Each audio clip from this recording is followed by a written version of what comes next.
Oke, tahukah kamu kenapa sih KUH dagang harus didahulukan daripada KUH perdata? Apakah ada aturannya? Oke, simak informasi lengkap berikut ini. Oke, sebelum ke sana, saya akan membahas terlebih dahulu mengenai hubungan KUH dagang dengan KUH perdata. KUH dagang disebut juga dengan lex specialis atau peraturan yang khusus. Sedangkan KUH perdata disebut lex generalis atau peraturan yang umum. Dalam asas hukum, lex specialis derogat lex generalis atau peraturan yang khusus mengenyampingkan peraturan yang umum.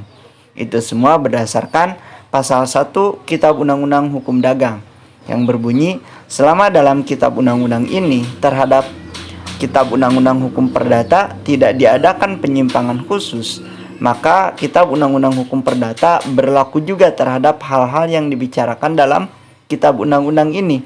Artinya, lebih mengutamakan Kitab Undang-Undang Hukum Dagang. Nah, jika dalam Kitab Undang-Undang Hukum Dagang sudah mengaturnya, maka di dalam Kitab Undang-Undang Hukum Perdata tidak berlaku. Dan jika di dalam Kitab Undang-Undang Hukum Perdata sudah mengaturnya dan di dalam Kitab Undang-Undang Hukum Dagang tidak diatur, maka berlakulah Kitab Undang-Undang Hukum Perdata. Contoh, pembahasan mengenai kapal.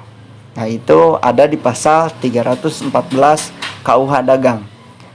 Dan juga diatur dalam pasal 510 KUH Perdata. Nah, kedua-dua pasal ini mengatur tentang kapal.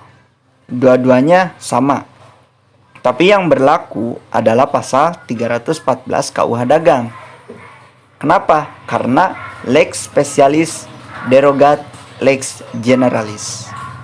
Peraturan yang khusus mengenyampingkan peraturan-peraturan yang umum. Contoh lain, di dalam pasal 36 sampai 56 Kitab Undang-Undang Hukum Dagang itu mengatur tentang PT atau perseroan terbatas. Begitupun di dalam aturan dalam Undang-Undang 40 tahun 2007 itu mengatur tentang perseroan terbatas atau PT juga. Tapi yang berlakunya adalah Undang-Undang Nomor 40 tahun 2007 tentang perseroan terbatas tersebut. Kenapa? Karena dalam asas hukum lex specialis derogat lex generalis.